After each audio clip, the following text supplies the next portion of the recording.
1949년 2월 18일 리츠웨이는 미국 유타주에서 태어났습니다. 리츠웨이가 살해한 피해자들은 대부분 그린리버 지역에서 발견되었습니다. 그런 이유로 리츠웨이에게는 그린리버 킬러라는 별명이 붙게 되었습니다. 1982년부터 1998년까지 범행을 저질렀지만 경찰과 FBI는 교묘한 그 수법에 매번 허탕을 치며 리츠웨이를 잡지 못했습니다. 세월은 흘러 2001년경 DNA 조사 기법이 발견되면서 리츠웨이는 검거되었습니다. 리츠웨이는 1982년부터 2001년까지 20여 년의 시간 동안 71건의 살인을 저질렀습니다. 그러나 조사 결과 그에게 희생된 피해자는 더 있을 것으로 판단되었습니다. FBI 보고에 따르면 90여 명이 넘을 것으로 조사되었습니다. 리츠웨이는 2001년 체포 후 종신형을 선고받았습니다. 그 많은 피해자가 발생하였고 범행 과정도 증명이 되었는데 사형이 판결되지 않았던 것입니다. 리츠웨이는 누구였을까요? 그리고 리츠웨이는 왜 이런 잔인한 범행을 저지르게 된 걸까요?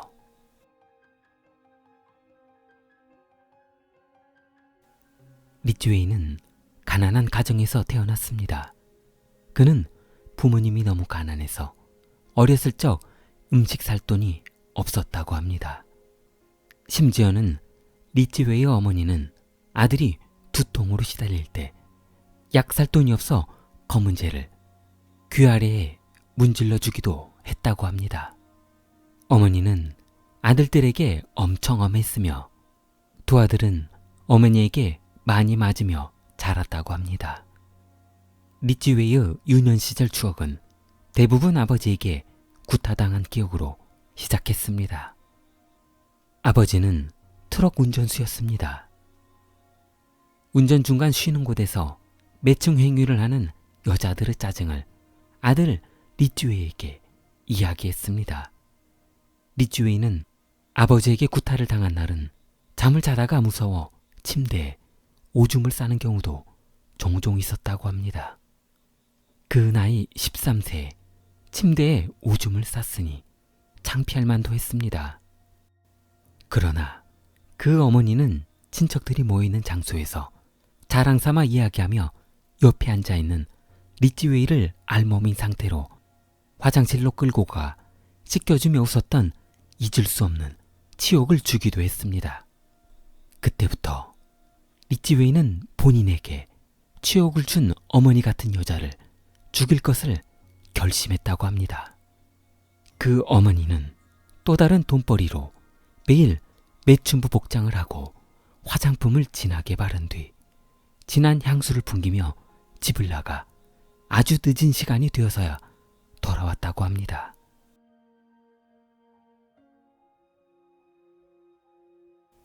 리츠웨이의 동창들은 학창시절 리츠웨이의 존재를 못 알아볼 정도로 무의미한 존재였다고 합니다. 중학교 때 검사했던 IQ 검사에서는 IQ가 82가 나와 친구들에게 놀림을 당해 자존심이 상당히 상했다고 합니다. 학창시절 성적이 좋지 않아 유급이 되어 고등학교 시절 2번이나 유급되기도 했습니다.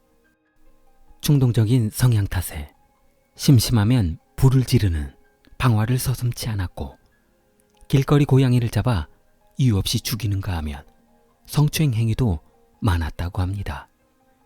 리츠웨이는 동물을 죽이면서 만약 사람을 찌르면 어떤 감정이 들까라는 생각을 해봤다고 합니다.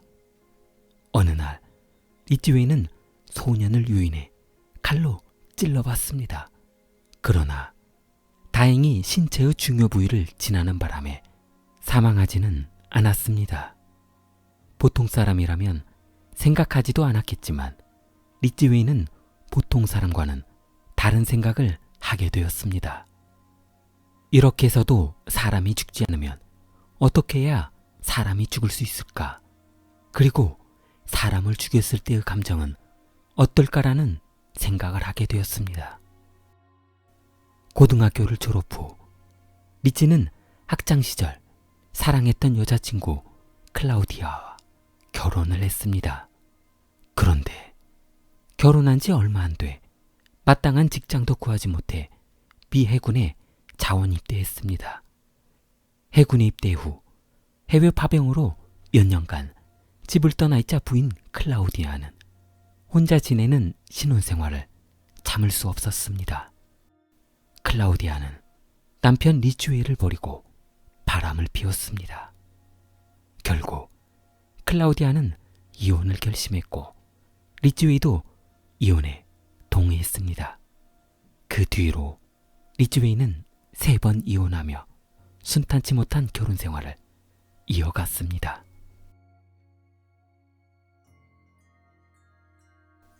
리쥬에는 트럭 도장 공장에서 일하면서 시급 21달러를 벌었습니다. 그는 이곳 도장 공장에서 일하면서 번호판 번호를 바꿔치기 하는 방법을 터득하게 되었습니다. 사건 현장까지 운행했던 차량 번호판을 현장에서 시체를 처리 후 나올 때는 다른 번호판을 장착했던 것입니다. 시간이 지나면서 요령이 생긴 리쥬에는 공업사의 손님 차량이 없을 때 범행 현장에서 사용했던 차량색을 변경하는 치밀함도 보였습니다. 리쥬에가 검거되기 직전인 32년 동안 이곳 자동차 도장 공장에서 일한 것도 상당한 충격이었습니다. 공업사 직원들의 진술에 따르면 그는 단 한 번도 여직원이나 동료들에게 큰 소리를 친 적이 없는 아주 선량한 사람이었다고 합니다. 그 평범함은 직장뿐이 아니었습니다. 이웃 주민들이 회상하는 리쥬에는 매주 일요일 교회 가서 예배하고 마당 쓰레기를 항상 치웠으며 이웃이 곤경에 처해 있으면 망설이지 않고 와서 도와주었던 친절한 이웃 주민의 리쥬에로 기억하고 있었습니다. 교회에서는 리쥬에가 난독증이 심해 교인들은 그가 글을 읽는 것을 도와주며 친하게 지냈다고 합니다.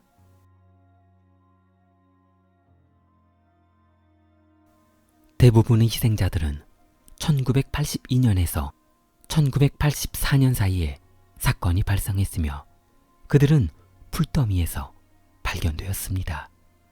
피해자들 대부분은 옷이 벗겨진 상태로 발견이 되었으며 오랜 시간이 지날 때까지 발견되지 않아 백골화된 시체들도 몇 구 있었다고 합니다.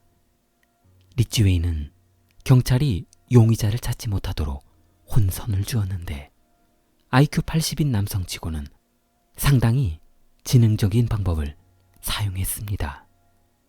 사건 현장에 다른 사람의 담배꽁초를 버리거나 껌 등을 버려두어 수사에 혼선을 주는 것이었습니다. 그러나 사실 리쥬에는 담배를 피우지 않았으며 껌도 씹지 않았다고 합니다.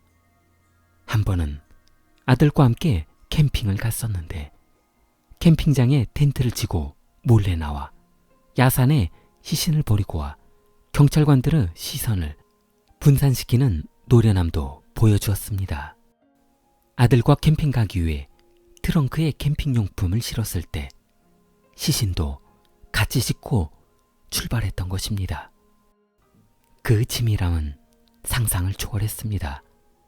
피의자들의 신분을 파악하지 못하도록 손가락을 절단하여 경찰이 피해자의 신분을 확인하는데 상당히 어려움을 겪도록 했습니다. 엽기적인 그 행동은 여기서 멈추지 않았습니다. 리오나르도 다빈치의 명작 최후 만찬을 모방한 사건으로 시신 옆에 연어와 와인병, 소시지 등을 놓아두는 충격적인 연출도 서슴지 않았던 것입니다.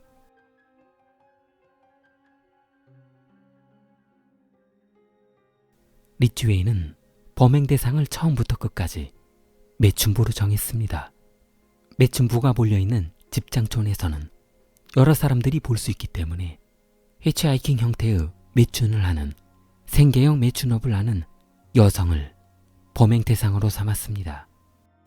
피해자가 경찰인 것을 의심하여 물어보면 리츠웨이는 경찰이 아니라며 안심시킨 뒤 지갑에서 본인의 신분증과 아들의 사진을 보여주며 안심시켰고, 매춘녀와 관계를 끝낸 후에는 밧줄과 손을 이용해 살해했습니다. 사망자는 대부분 리츠웨이의 차량이나 그 집, 야산에서 살해되었습니다. 관계 후 살해한 여성의 지갑에서 지불했던 돈을 다시 뺏어가는 그런 형태의 방법을 지속적으로 사용했습니다.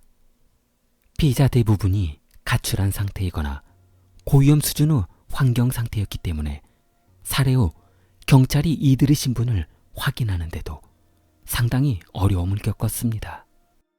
희생자들의 대부분은 35세 미만의 여성이었습니다. 경찰은 아래 지도에서 보이는 바와 같이 범죄가 발생한 장소와 시체를 유기한 장소 등을 분석하여 범죄자의 정보를 얻는데 총력을 다했습니다. 경찰은 피해자 옷을 조사하는 과정에서 그들의 옷에서 아주 미세한 페인트 자국을 발견하게 되었습니다. 현미경으로 보니 이 페인트는 물방울 모양이었습니다. 일반 페인트점에서는 구할 수 없는 특수 페인트였습니다. 예를 들면 자동차 공업사 같은 특수한 사업장에서 사용하는 페인트였습니다. 그러나 그 당시 경찰은 페인트를 사용하는 특수 직업일 수도 있을 것이라는 짐작을 했지만 그 외의 어떤 증거도 나오지 않아 용의자를 특정하는데 상당한 어려움을 겪었다고 합니다. 리츠웨이는 강 주변의 시체를 유기하는 것이 범죄자 본인에게는 최대한 안전하다고 생각하는 그런 곳이기도 했습니다. 리츠웨이의 별명은 그린 리버 킬러였습니다. 경찰관들은 조사하던 중 리츠웨이의 특이한 점을 발견했습니다. 시체 유기 장소가 대부분 시애틀 남쪽에 위치한 그린 리버에 시신을 유기하게 되었던 것입니다. 그래서 강 이름을 딴 그린 리버 킬러라는 별명이 붙게 되었습니다. 수사 초기에는 5구의 시신이 발견되었는데 부패의 정도가 너무 심해 여성에 남아있을 것으로 예상되었던 남성의 체액은 발견되지 않았습니다.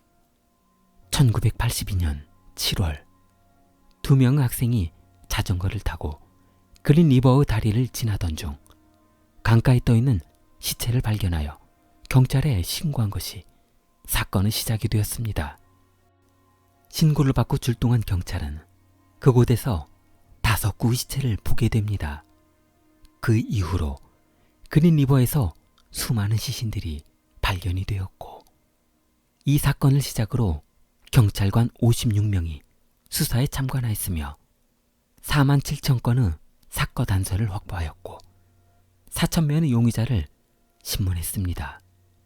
그중 범인으로 확실시되었던 용의자 100명은 수사 결과 무혐의 처리되었습니다.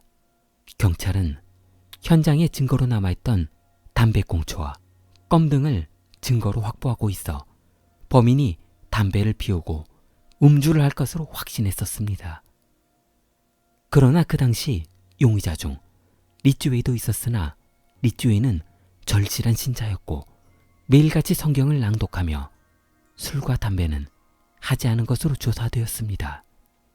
또한 직장에서도 성실하다는 조사 결과가 나와 사건에서 배제했습니다. 2차례의 거짓말 탐지기 조사에서도 무반응이 나와 경찰은 리츠웨이를 사건에서 완전히 배제하게 되었습니다. 범인이 택시 운전수라는 소문이 돌면서 경찰은 수많은 택시기사를 조사하는 해프닝이 벌어지기도 했습니다. 수사에 진전이 없자 태스크포스 팀은 해산되었고 결국 아무런 확실한 증거를 확보하지 못했습니다. 리츠웨이는 결국 꼬리를 잡히고 말았습니다. 첫 번째 검거할 수 있었던 가장 아쉬운 사건 중 하나는 1983년 4월 30일 술집에서 일하고 있던 여자친구가 납치되는 것을 보고 남자친구가 쫓아가 신고를 했으나 경찰은 증거가 없다며 조사를 하지 않았던 것입니다. 만약 이때 경찰이 확실한 조사를 했다면 리츠웨이도 검거되었고 더 이상 수많은 피해자들이 발생하지 않았을 것입니다. 그러나 신고를 받은 경찰은 리츠웨이가 믿음이 강한 교인이었고 주변에서도 성실한 사람이라고 하니 그냥 넘어갔던 것입니다. 1987년 희생자의 여성이 있던 남성의 체액을 채취한 후 DNA를 조사하던 중 과학수사 기술의 미흡으로 정확한 유전자를 대조하는데 실패하고 말았습니다. 그렇게 시간은 흘러 2001년 DNA 기술이 발전하여 리츠웨이의 유전자와 일치하다는 것을 증명하게 되었고 결국 그 범행을 증명할 수 있게 되었습니다.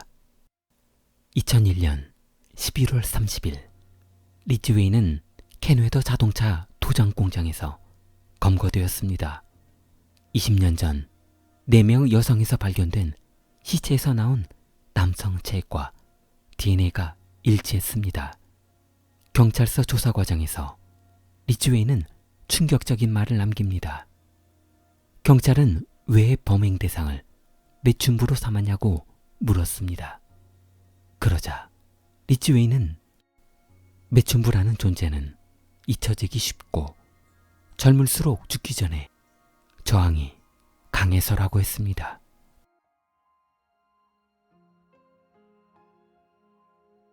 (2003년 12월 18일) 킹카운티 법원에서 검찰은 수많은 범행 증거를 제시했으며 유전자 검사도 증거로 제시하자 리츠웨이 변호인도 더 이상 변호를 할 수 없었습니다.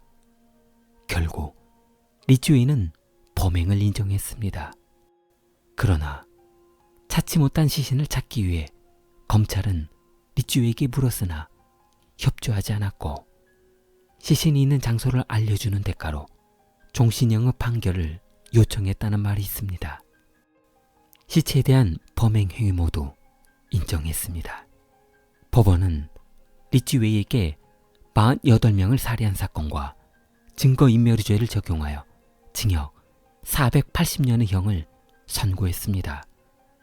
법정에서는 검찰이 증거 확보로 제시한 피해자 수가 48명이었으나 나중에 기자와의 인터뷰에서는 71명을 살해했다고 했습니다. 경찰은 가해자가 피해자의 이름이나 얼굴을 전혀 기억하지 못한다고 했습니다. 그러나 시체를 유기한 장소는 기억하고 있었습니다. 그가 시체 유기 장소에 갔었다는 말을 듣고 경찰은 왜 다시 그곳에 갔냐고 물었습니다. 그러자 리츠웨이는 매춘부는 돈을 주고 해야 하지만 시신에는 돈을 지불하지 않아도 되니까요 라고 했습니다. 리츠웨이는 세 번째 부인과 결혼 생활이 아주 행복했다고 합니다.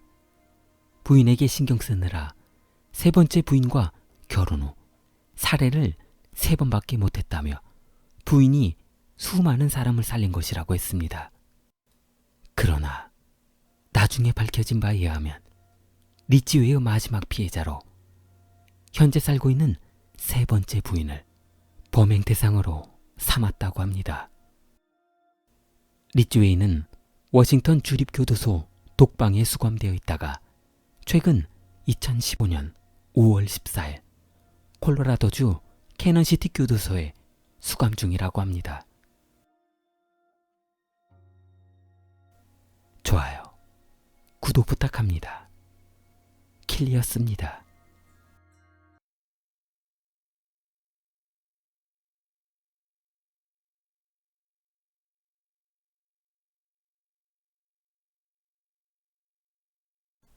(1995년 11월 29일) 새벽 6시.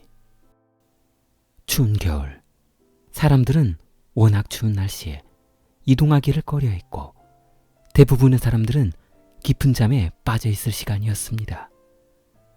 몸을 움츠리며 길가에 걸어다니고 있는 행인 한두 명이 보이기 시작했고, 저장성 후저우시 성서 신시가지에 있는 민지여관의 문을 열기 위해 직원은 여관문을 열고 청소 준비를 하고 있었습니다. 창고에서 빗자루와 청소도구를 꺼내 1층 청소를 마친 뒤 2층으로 올라갔습니다. 직원은 2층 복도에서 멈춰섰습니다.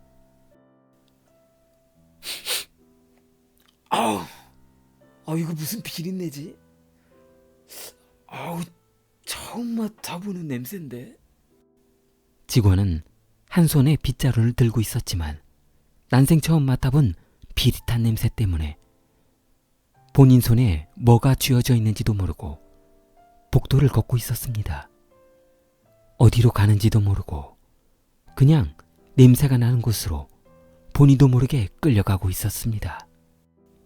여관 2층 복도 끝에 다다라서 직원의 발걸음은 멈췄고, 직원은 빗자루를 한 손에 쥔 채 2층 끝방의 손잡이를 잡았습니다.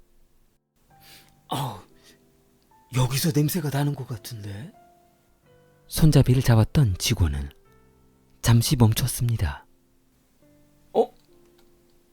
그러고 보니까 여기는 사장님 부부가 생활하는 방인데? 발밑에 닿을 듯 말 듯 멈춰있는 붉은색 혈흔에 한 발 뒤로 물러섰습니다. 순간 직원은 여관 주인 부부에게 무슨 일이 생겼다는 확신이 섰습니다. 직원은 방문을 천천히 열어봤습니다. 방 안을 들여다본 순간 손에 힘이 빠진 직원은 쥐었던 빗자루를 떨어뜨리고 말았습니다. 여관 주인 푸생과 그 부인 슈잉이 바닥에 쓰러져 있었습니다. 방바닥은 피로 흥건했고 침대며 벽이며 혈흔이 없는 곳이 없었습니다. 얼굴이 하얗게 변한 직원은 아래층으로 달려가 경찰에 신고했습니다. 경찰서죠? 여기 성서 신시가지 민지여관입니다. 사람이 죽었어요. 경찰은 민지여관에 도착했고 현장을 지켜본 형사들은 너무도 잔인한 현장 때문에 쉽사리 주인방으로 들어가지 못했습니다. 여관 주인방 안에는 사장과 부인이 둔기로 살해돼 있었고, 그 옆 조그만 방에는 그들의 손자로 보이는 남자아이가 쓰러져 있었습니다. 손자도 같은 방법으로 처리했던 것 같습니다. 모두 머리에 상처가 있었습니다. 이 형사, 범인이 세 사람 모두 둔기로 머리를 내려쳤다는 것이 이상하지 않아? 누군가 저항을 했다면 셋 중 한 사람은 다른 방법으로 처리를 했을 텐데. 그때 옆방을 조사하던 경찰관이 시체가 한 구 더 있다며 소리쳤습니다. 반장님! 이쪽 한번 와보시죠. 여기도 시체 한 구가 더 있습니다. 반장은 옆방의 시체를 확인하러 들어갔습니다. 그런데 옆방 사람은 아마도 장기 숙박을 했던 투숙객으로 판단되었습니다.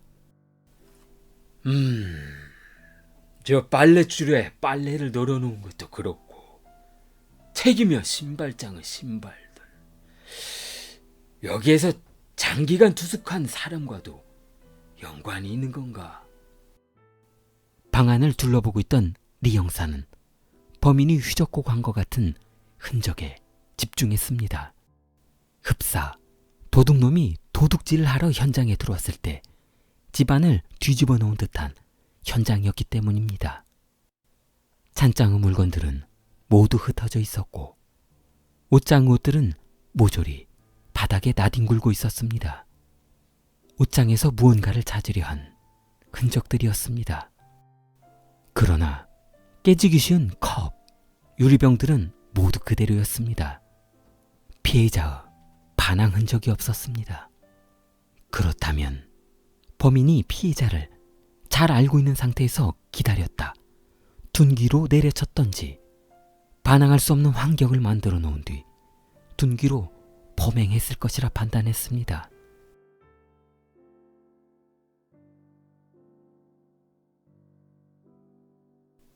경찰은 투숙객의 명단을 확인해 보기로 했습니다.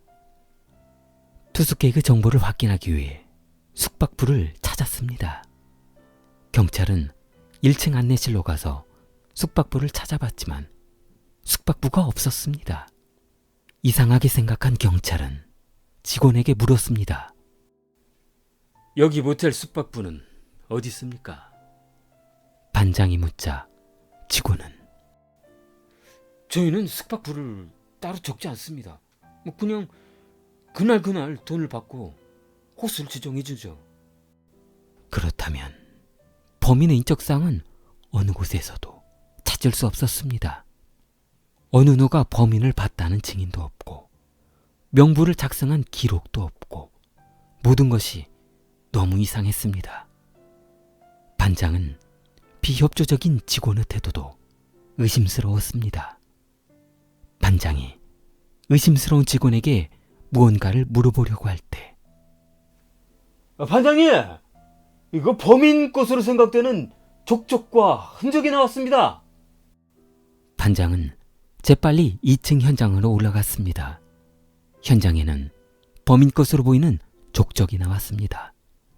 그러나 범인은 한 사람이 아닌 두 사람인 것으로 조사되었습니다. 반장님! 이쪽 보시면 벌집 모양의 족적이 있습니다. 그리고 저쪽 보시면 모양이 큰 형태의 족적이 나왔습니다. 벌집 모양의 족적은 보통 구두 형태의 바닥에서 많이 나오는 형태고요. 저쪽 족적 모양은 운동화 스타일의 바닥에서 많이 나온 형태입니다.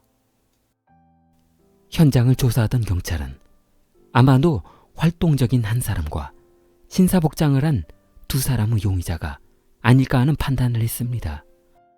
그때 옆에서 이야기를 듣고 있던 여관 직원은 맞아요.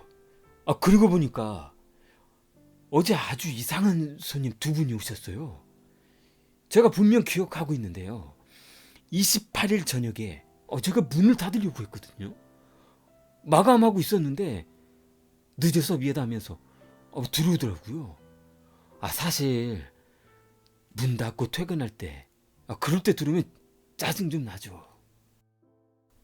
경찰은 직원에게 그 사람들의 인상착의를 기억하고 있냐고 물었습니다. 혹시 그 사람들 얼굴 기억해요? 네, 제가 확실히 기억해요. 그 사람들이 이상한 사투리를 쓰더라고요.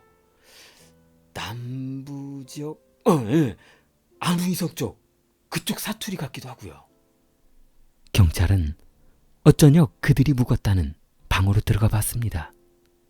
그러나 방 안에는 아무도 없었습니다. 아마도 이른 새벽 일을 마친 뒤 떠났을 것으로 생각됐습니다. 경찰은 직원의 도움으로 용의자의 몽타주를 그렸습니다. 두 사람 중 한 사람은 뾰족한 모자를 쓰고 있었고 또 다른 한 명은 얼굴이 동그랗고 키가 작았습니다. 반장은 범인의 몽타주를 손에 쥐고 한숨을 쉬었습니다.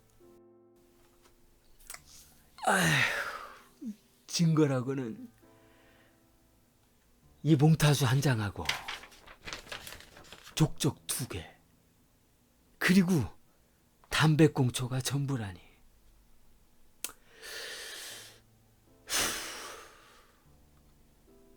반장은 깊은 담배 연기만 내뱉을 뿐이었습니다. 경찰은 몽타주 수만 장을 뿌리며 용의자를 쫓았고 인근 도시 신발 가게를 돌아다니며 바닥이 일치하는 신발을 판매했던 가게에 가서 용의자의 행적을 알아내려고 했으나 모두 허사했습니다. 반장의 수사는 1년 동안 아무런 성과를 올리지 못했습니다. 그 뒤로도 몇 년 동안 반장은 아무런 성과를 올리지 못했습니다. 그렇게 시간은 흘러 15년의 시간이 흘렀고 반장이 퇴임하면서 이 사건은 경찰서 보건실 한쪽 창고로 들어가 버렸습니다.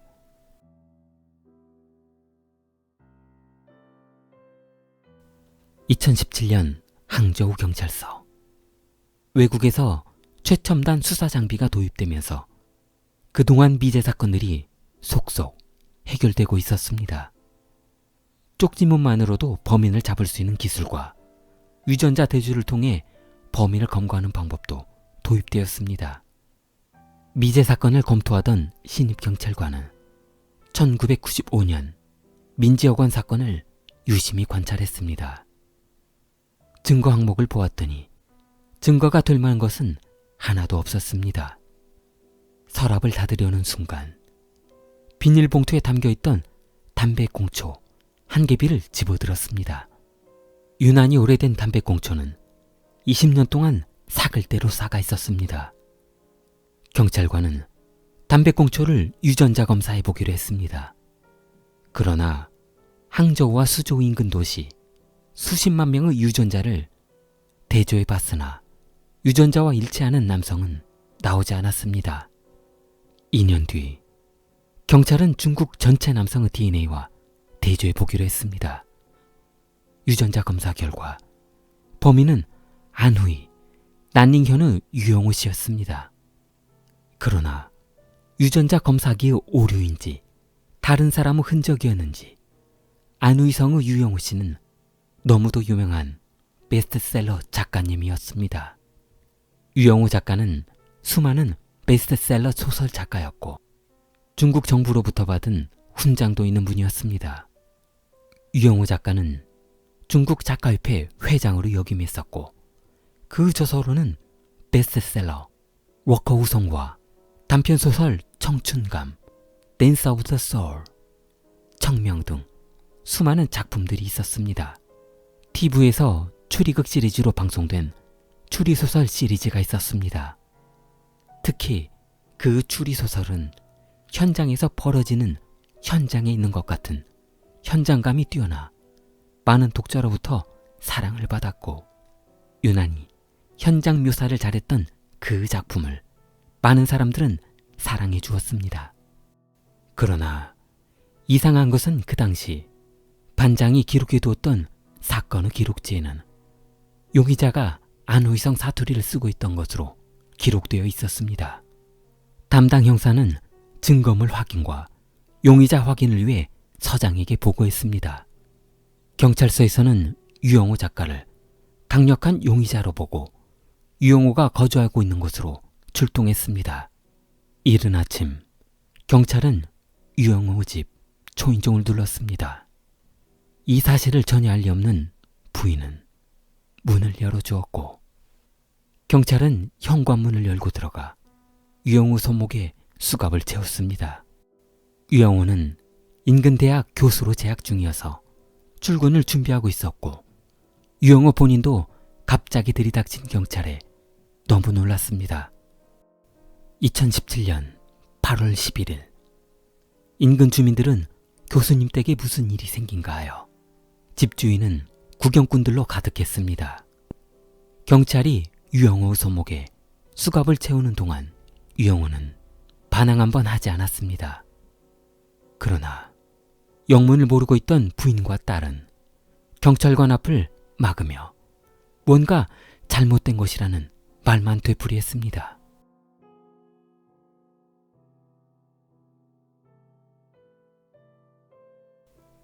(1985년) 대학 진학에 실패한 유영호는 글 쓰는 소질이 있어 그 뒤로 작가 길로 들어서게 되었습니다. 허베이 문학예술에서 후원하는 작가로 선정되면서 본격적인 작가 길로 들어서게 되었습니다.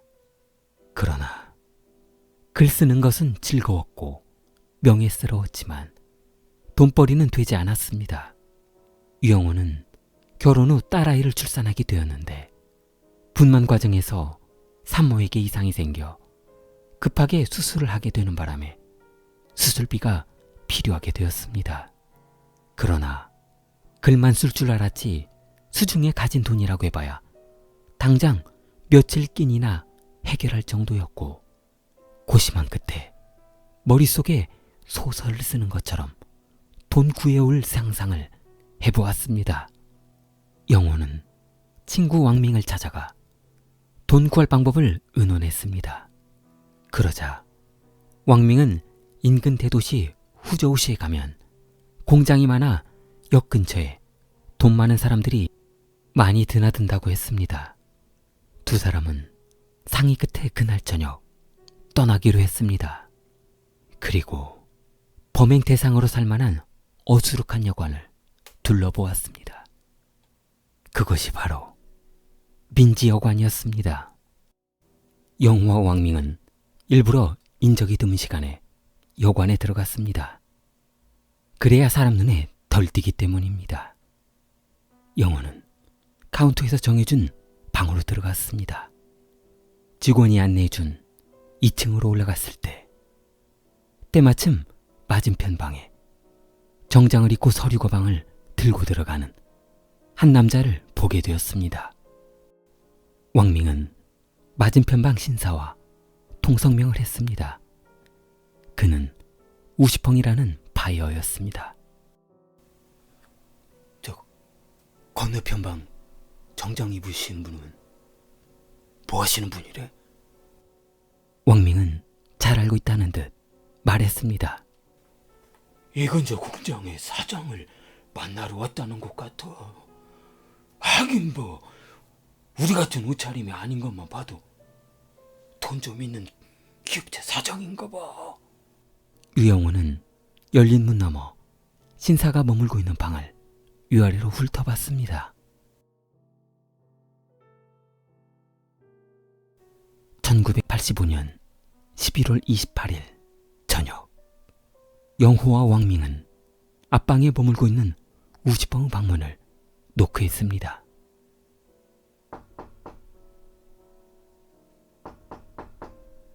우 선생, 아직 잠자리 안 들었으면 우리 맥주나 한잔 하지? 우시펑 방문이 열리고 두 사람은 조심스럽게 방 안으로 들어갔습니다.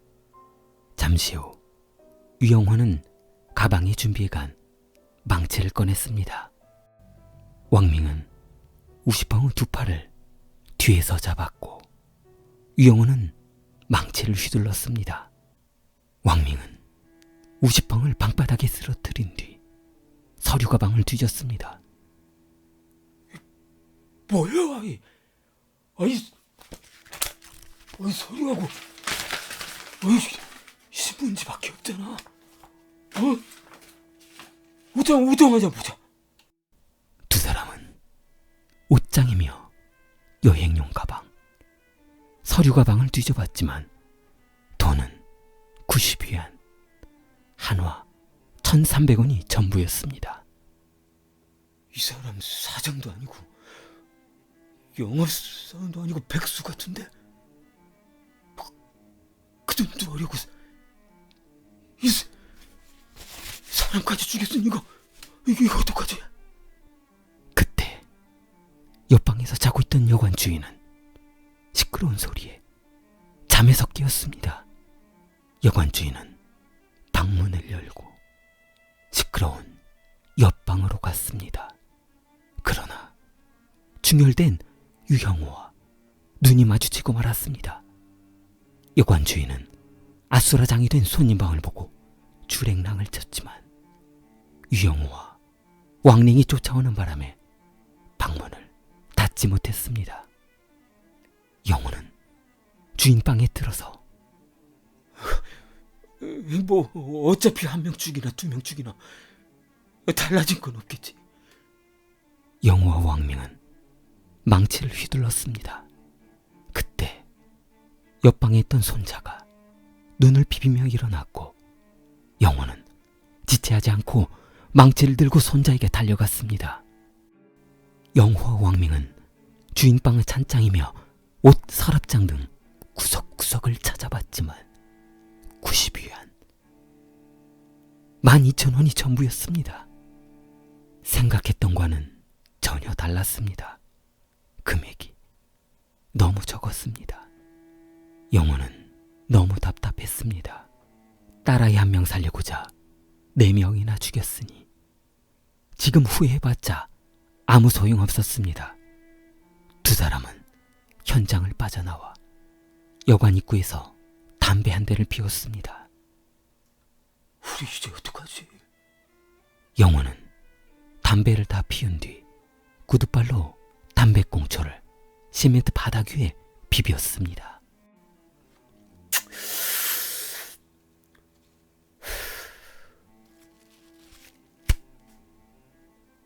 그냥 집으로 가자. 망치랑 잘 챙겼지? 그렇게 두 사람의 범죄는 완벽하게 마무리되었습니다. 그 뒤로 영호는 글이 안 써질 때마다 범행 당시의 현장을 떠올리며 범행 당시의 극도로 흥분했던 감정과 분위기를 살려 글을 써내려가기 시작했고, 그 결과 독자들은 사건 현장에 있는 듯한 소설 내용을 보고 영호의 소설에 빠져들기 시작했습니다. 시간이 지나면서 영호는 어느새 유명 작가가 되어 있었습니다. 그러나 매번 글을 쓸 때마다 그 순간들을 떠올리다 보니 살해했던 사람들이 자꾸 꿈속에 나타나 오히려 고통받고 있었다고 했습니다. 22년이 지난 지금 수사기법도 최첨단화되었고 조그만 유전자만 검출되어도 범인을 검거할 수 있어 22년 전 유영호가 여관 앞에서 구두발로 비비고 갔던 담배꽁초가 증거가 되어 검거되었습니다. 2018년 7월 30일 후조 법원은 유영호와 왕미에게 특수강도살인죄를 적용하여 사형을 판결하였습니다. 그러나 2018년 12월 20일 유영호는 사형은 과도한 처벌이라며 항소했고 또다시 재판이 열리게 되었습니다.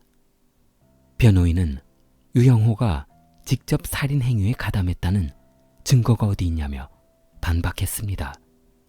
담배꽁초 한 개 피와 족적만으로 유영호를 살인범이라고 판결한다는 것은 증거 불충분이라고 했습니다. 그리고 변호인은 유영호의 진술 자백 내용만을 가지고 재판한다는 것도 강압 수사로 인한 자백인지 아닌지 의문이 든다고 했습니다. 법원은 아무런 증거를 제시하지 못하고 유영호 본인의 진술만을 제출한 검찰 측의 증거가 불충분하다하여 판결을 배심원에게 내리도록 했습니다. 2019년 3월 절강성 고등법원에서는 유영호의 특수강도 살인에 대한 판결을 위해 다수 배심원이 참석하였고 배심원들은 사형을 판결했습니다. 2019년 10월 22일 최고인민법원장의 사형 집행 명령에 따라 유영호 사형이 집행되었습니다. 좋아요, 구독 부탁합니다. 킬리였습니다.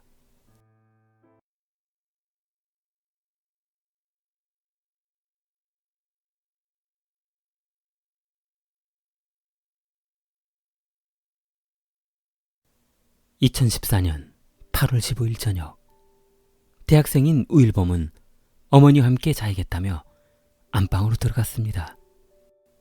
어머니는 다 큰 녀석이 무슨 엄마하고 자냐며 나가라고 했습니다.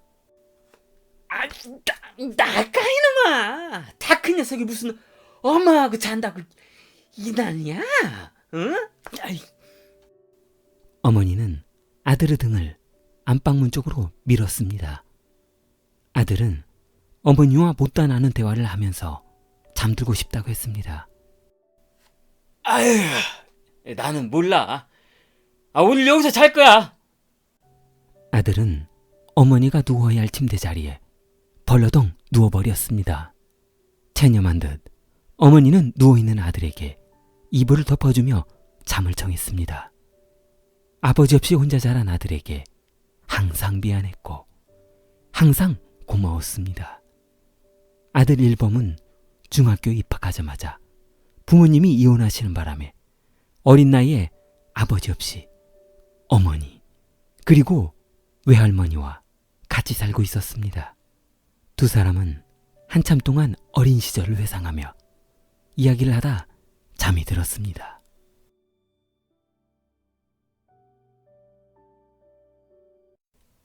다음 날 아침 일범의 집 앞에 경찰 특공대가 일범의 집을 포위했습니다.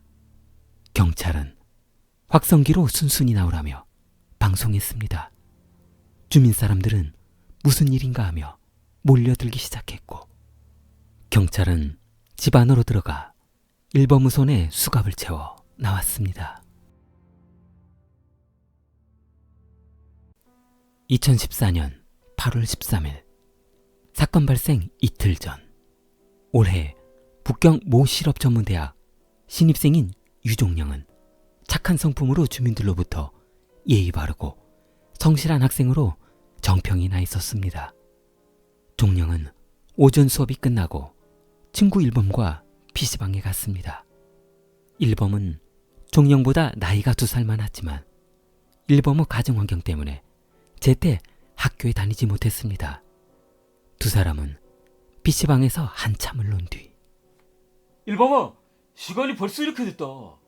뭐 할 거 없으면 우리 집에 가서 밥 먹고 하다만 게임 한번 할래? 일범은 마땅히 할 일도 없고 늘상 가던 친구 집에서 시간 때우는 것이 나쁘지 않았습니다. 좋았어! PC방에서 못한 실력을 한번 보여주겠어. 근데 오늘따라 왜 이렇게 게임이 안 되는 거야? 두 사람은 PC방을 나와 종영의 집으로 향했습니다. 종영은 집에 들어서자마자 주방에서 요리하고 있는 할머니에게 인사를 했습니다. 할머니, 저 왔어요. 뒤따르던 일범도 익숙한 듯 할머니와 종영 어머니에게 인사했습니다. 할머니, 저도 왔어요. 할머니는 친손자 같다며 일범을 반겼습니다. 그래 어서 오거라. 할미가 맛있는 저녁 식사로 너 좋아하는 두부 요리 해주마. 응? 일범은 할머니가 요리하는 방향으로 걸어가 코를 킁킁거렸습니다. 우리 할머니 냄새 죽이는데? 역시 할머니 요리가 최고라니까. 일범은 종영 할머니를 보고 환하게 웃으며 종영의 방으로 들어갔습니다. 종영 할머니와 어머니는 일찍이 일범의 가족사를 알고 있어 항상 집을 찾아올 때면 친손자, 친아들 대하듯 대해주었습니다. 그래서 종영이 좋아하는 반찬보다 일범이 좋아하는 반찬을 만들어줄 정도였습니다.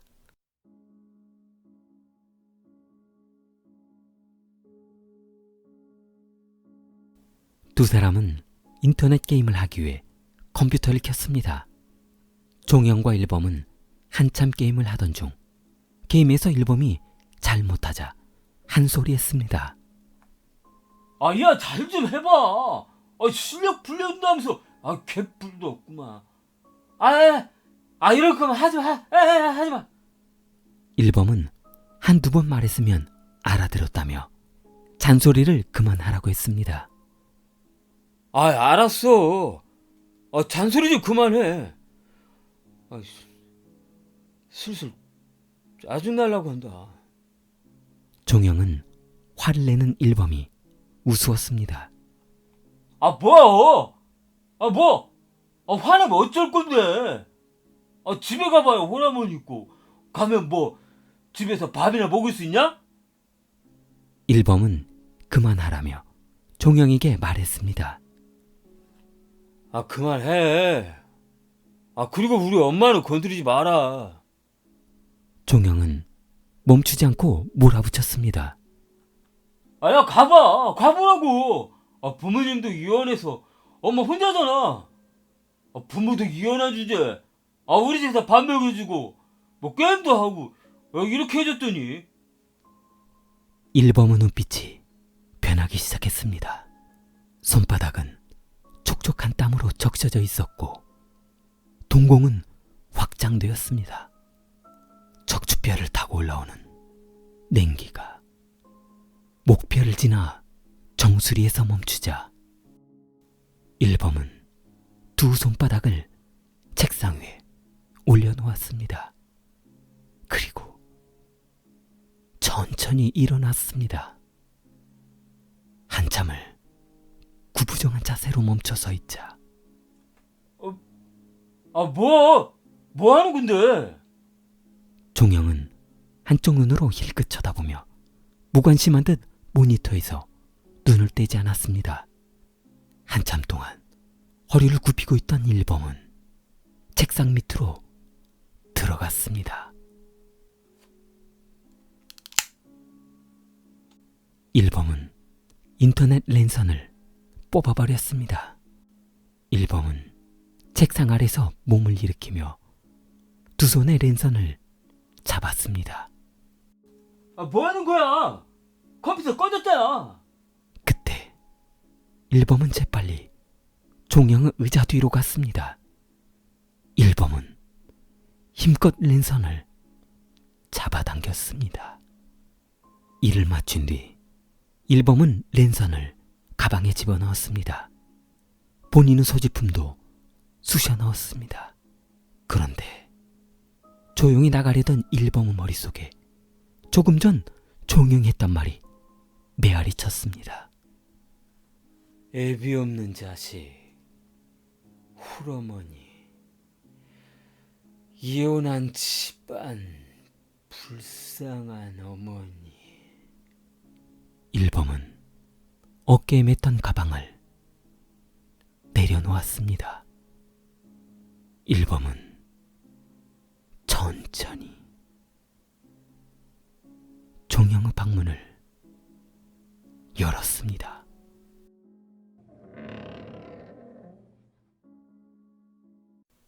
방문을 열고 주방으로 천천히 걸어갔습니다. 그때 인기척이 들리자 종영 어머니는 아직 식사 안 됐는데. 들어가서 조금만 더 기다려. 아들이 방 안에서 죽었을 거라고는 생각지도 못했을 어머니는 일범의 끼니를 걱정하는 묘한 상황이 되었습니다.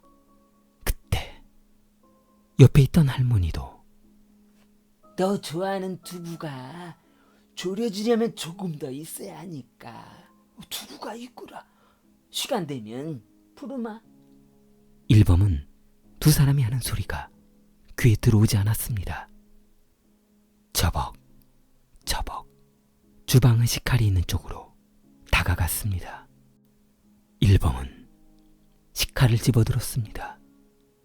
칼을 들고 할머니에게 다가갔습니다. 누가 그딴 두부 먹고 싶다고 했어? 누가 그딴 두부 먹고 싶다고 했냐고?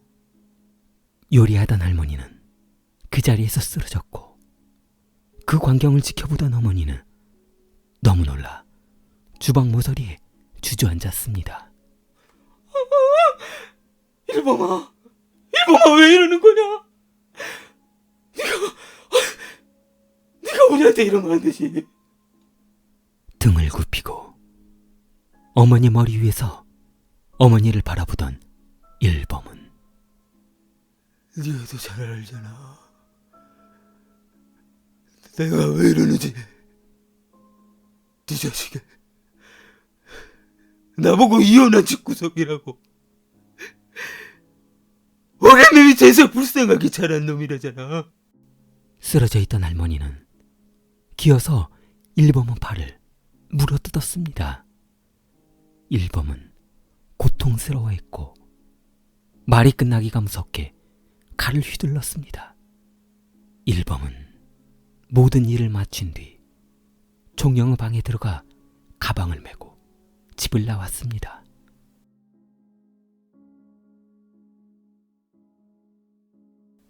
일범은 경찰서에 편지를 한 통 썼습니다. 종영에 대해 사회적 불순사상이 농후하니 조사해볼 가치가 있을 것이다. 일범은 사건의 알리바이를 만들기 위해 죽은 종영의 핸드폰에 문자를 했습니다. 오늘 영화표 예매해놨으니까 7시에 보자. 정말 재미있는 영화래. 일범은 치밀하게 알리바이를 만들어 놨습니다. 그날 저녁 일범의 어머니는 고통스러워하는 아들의 모습을 보고 어디 다친 곳이 없냐고 물었습니다. 그러자 일범은 이거 여자친구가 계단에서 밀어서 굴러 떨어졌어. 괜찮아, 걱정 마. 일범의 어머니는 아들의 상처가 걱정되었지만 그냥 그러려니 하고 넘어갔습니다. 그날 저녁 아들은 어머니와 잠을 자고 싶다며 어머니와 잠이 들었고 나는 엄마하고 평생 이렇게 행복하게 살았으면 좋겠다. 다음 날 아침 경찰은 일범을 연행해 갔고 조사 과정에서 일범은 시종일관 범행을 부인했습니다. 증거가 있으면 대보라며. 무슨 말도 안 되는 소리를 하세요. 저는 아무것도 몰라요. 그리고 어제 저녁 7시에 정영이랑 영화 보기로 했거든요. 그런데 하도 안 나와서 무슨 일 있었나 보다 했죠. 문자 확인해 보시면 알 거 아니에요. 경찰은 너무도 황당해서 잔인하게 죽인 종영 할머니 시신을 보여주었습니다. 할머니 사진을 본 후 본인이 생각해도 너무했다는 생각이 들었는지 차마 사진을 똑바로 볼 수 없었습니다. 할머니의 상처가 보이는 사진에는 눈에 보이는 곳만 7곳의 큰 자상이 있었기 때문입니다. 일범은 울면서 범행을 시인했고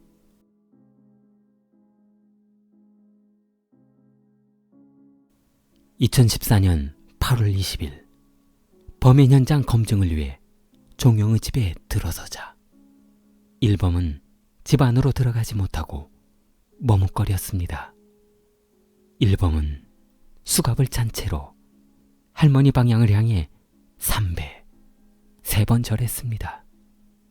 현장 검증을 마치고 나오는 순간 주민들은 일범에게 계란을 던지기 시작했습니다. 그 중에는 돌을 던지는 사람도 있었고 돌을 맞아 고통스러워하던 일범은 고개를 숙였습니다. 온몸에 계란을 맞으며 고개 한 번 들지 못했던 일범은 웃지도 울지도 않았습니다.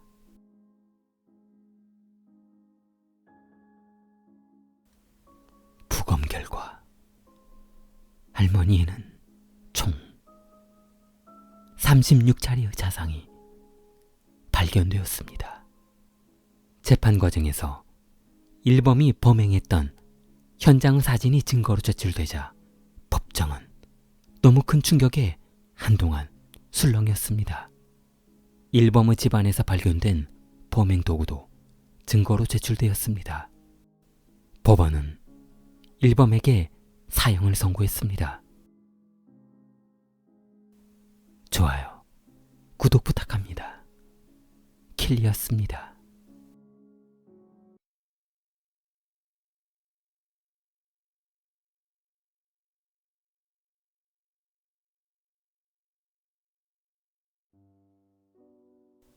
양냉은 무역회사에 다니고 있어 출장이 잦습니다.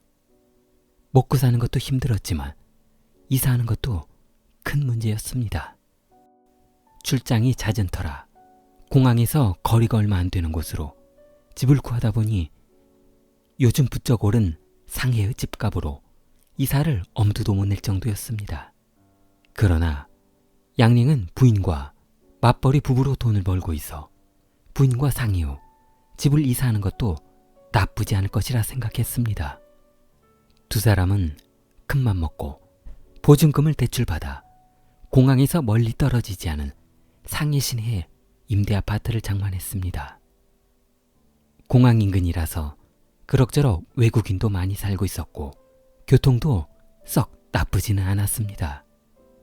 양링은 해외 출장이 편리해져 아주 만족하며 직장 생활을 했습니다. 부인도 아파트 인근 직장을 구해 생활하고 있었습니다. 그러나 두 부부에게는 이사해야 했던 집 외의 고충이 하나 더 있었습니다. 자녀 문제였습니다. 맞벌이 부부로 생활하다 보니 부인 메이리는 기회가 많지 않았고, 그렇다고 남편도 해외 출장이 잦다 보니 남편 또한 기회가 많지 않았습니다. 그러나 친정 집안에서는 이런 사정을 아는지 모르는지 결혼한 지 3년이 되어 가는데 왜 소식이 없냐며 며느리 메이리를 자주 꾸짖었습니다. 시어머니의 잔소리는 대부분 대를 잇는 문제였습니다. 메이리도 한두 번 참다 보니 도가 지나친 것 아닌가 하는 생각이 들었습니다. 하지만 가정의 불화를 초래하고 싶지 않았던 메이리는 참고 또 참으며 생활했습니다. 대출금 이자도 갚아야 하며 생활비도 벌어야 했고 하루가 다르게 올라가는 물가로 씨름만 하고 있었습니다.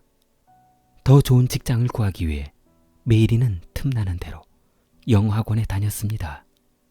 상해에서는 기본적으로 영어를 구사해야만 좋은 대우를 받을 수 있기 때문입니다. 메이리는 외국인과 회화도 많이 해보며 실력을 쌓아갔습니다. 남편이 해외 출장에서 돌아왔고 그나마 며칠간 상해에 머무를 시간이 있어 이번 기회에 남편과 아이를 만들어야겠다는 각오를 단단히 했습니다.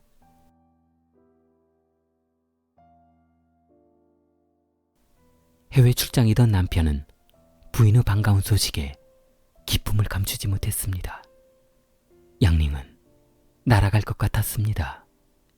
더 이상 부모님에게 아이도 못 낳는 불효자라는 소리를 안 들어도 되고 처갓집에 떡두꺼비 같은 손자를 안겨줄 생각에 타국만리해서 눈물이 쏟아졌습니다. 양링은 출장 중에 어머니와 아버지에게 부인 임신 소식을 전했습니다. 어머니는 아들이냐며 물었고 아들은 지금 중요한 것이 아들, 딸이 아니라 아이가 생기는 것이 아니냐고 했습니다. 그러나 어머니는 아무리 그래도 이왕 손주가 생길 바에야 대를 이을 것을 생각하면 아들이 좋지 않겠냐고 말했습니다. 양링은 해외 출장 바이어에게 양해를 구하고 서둘러 상해로 돌아왔습니다. 본사에서도 양링 부부 고충을 알고 있었던 터라 10분 이해해 주었습니다. 양링은 출산이 임박했다는 소식을 듣고 공항에서 택시를 타고 부인이 누워있는 산부인과로 출발했습니다. 부인의 출산은 2015년 6월 5일 내일 새벽으로 예정되어 있어 상당히 호흡이 가빴습니다. 양링은 만삭이 된 부인의 배를 보고 걱정이 앞섰습니다. 담당 의사 손을 꼭 잡으며 사정했습니다. 만 5년 만에 힘들게 갖게 된 아이라면서 부인에게 무슨 일이 생기지 않도록 부탁했습니다.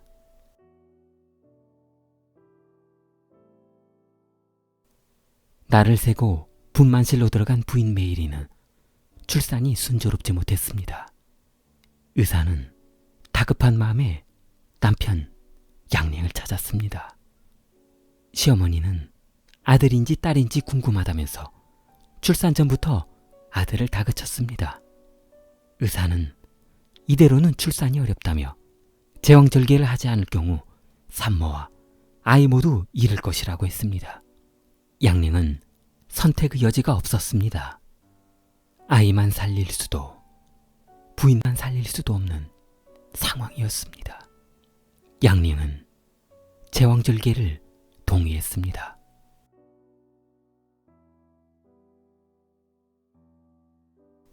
분만실의 문이 열리고 의사는 양링 앞에 다가섰습니다. 최선을 다했습니다. 의사는 최선을 다했다는 말만 남긴 채 복도 끝을 따라 사라졌습니다. 간호사는 양링에게 신상하실러 오라며 안내해주고 자리를 떴습니다. 양링은 믿을 수가 없었습니다. 눈앞이 하얗게 변했습니다. 양링은 주저앉고 말았습니다.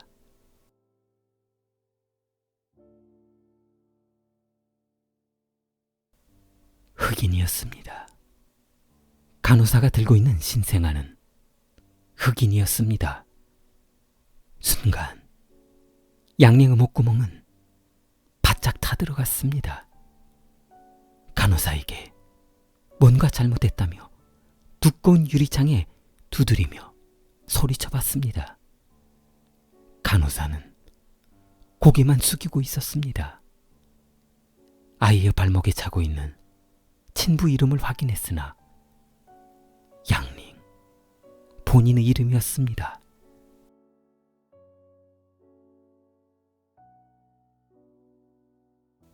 (2013년 9월) 어느 날 메이리는 영어 공부를 한다며 영어 학원에 다녔습니다.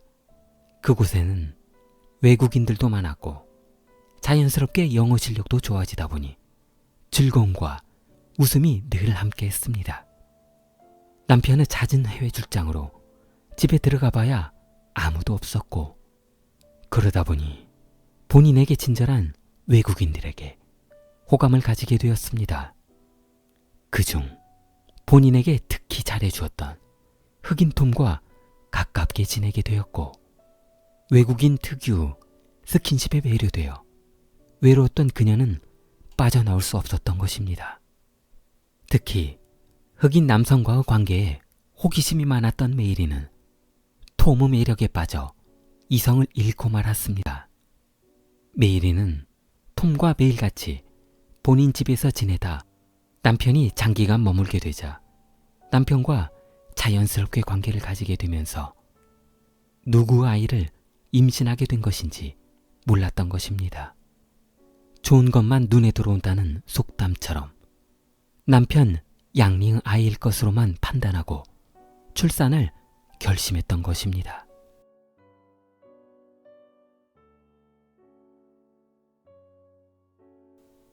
그러나 충격적인 것은 남편 양링은 불임이었습니다. 남편이 불임이었던 이유로 5년간 아이를 가질 수 없던 것입니다. 남편의 충격은 이만저만이 아니었습니다. 친자 관계를 생각해보니 머릿속이 너무 아팠습니다.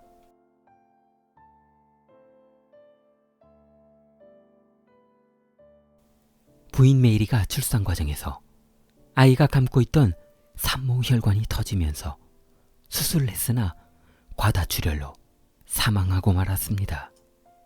부인의 죽음으로 큰 충격에 빠졌던 양링은 부인의 사망에 슬퍼하기도 전에 조금 전 생각하다 말았던 아이의 친자 관계가 문제였습니다. 본인이 키우자니 기가 막히고 친자를 찾자니 부인이 죽어서 누구 아인지도 모르고 그렇다면 아이의 친부를 찾아 나서는 수밖에 없었습니다. 양링은 수소문 끝에 흑인 영어 강사 톰을 병원으로 데려왔습니다. 병원에서 벌어진 광경을 지켜보던 톰은 주랭랑을 쳤고 양링은 톰을 붙잡고 경찰에 신고했습니다. 얼마 후 친자 확인 및 양육권에 대한 재판이 시작되었고 상해법원은 민법 제1071조에 따라 혼외출생 자녀는 혼외출생 부에 권한을 부여한다 하였습니다. 재판 결과 아이의 양육권은 외국인 영어 강사 톰에게 있다고 했습니다. 톰은 재판이 끝나고 얼마 후 고향으로 돌아갔습니다. 무직자로 7년의 생활을 보냈던 톰은 우연한 기회에 영어 강사 자리가 제안이 들어와 그렇게 시작하게 되었는데 시작한 지 얼마 안 돼 본국으로 쫓겨나야 하는 신세가 되었습니다. 좋아요, 구독 부탁합니다. 킬리였습니다.